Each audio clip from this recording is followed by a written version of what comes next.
স্থানীয় সরকার ব্যবস্থা শক্তিশালী করার ক্ষেত্রে সরকারের সদিচ্ছার অভাব রয়েছে বলে মন্তব্য করেছেন তত্ত্বাবধায়ক সরকারের সাবেক উপদেষ্টা অ্যাডভোকেট সুলতানা কামাল।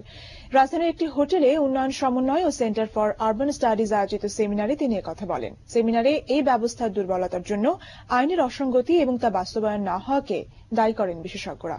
একরামুল হক সাইমের রিপোর্ট।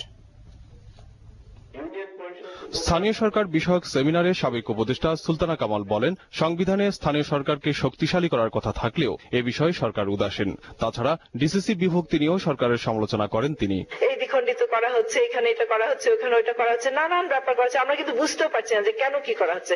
অস্থিরতার মধ্যে দিয়ে কিন্তু সুশাসন প্রতিফলিত হয় না। আমরা স্থানীয় সরকারকে ভীষণভাবে শক্তিশালী করব।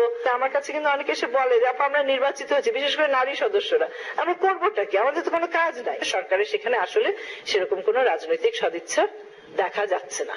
আইন বাস্তবায়নের ব্যর্থতা স্থানীয় সরকার ব্যবস্থার বড় সমস্যা বলে অভিমত বিশেষজ্ঞদের। অন্যদিকে বিদ্যমান আইনে সংসদ সদস্যদের উপদেষ্টা করায় ক্ষোভ জানিয়েছেন খোদ সরকারি দলীয় এক এমপি। আমাদেরকে বুঝি খুব সম্মানিত করেছে, সম্মানিত করে না, সবচেয়ে অপমানিত করেছে। যে উপজেলা চেয়ারম্যান অন্যায় কাজ করে, there is law, তার অন্যায় কাজ প্রতিহত করতে দেশে, তার অন্যায় কাজের বিরুদ্ধে অ্যাকশন নেওয়ার ক্ষমতা তো দেশের প্রচলিত আইনে আছে, না হবে।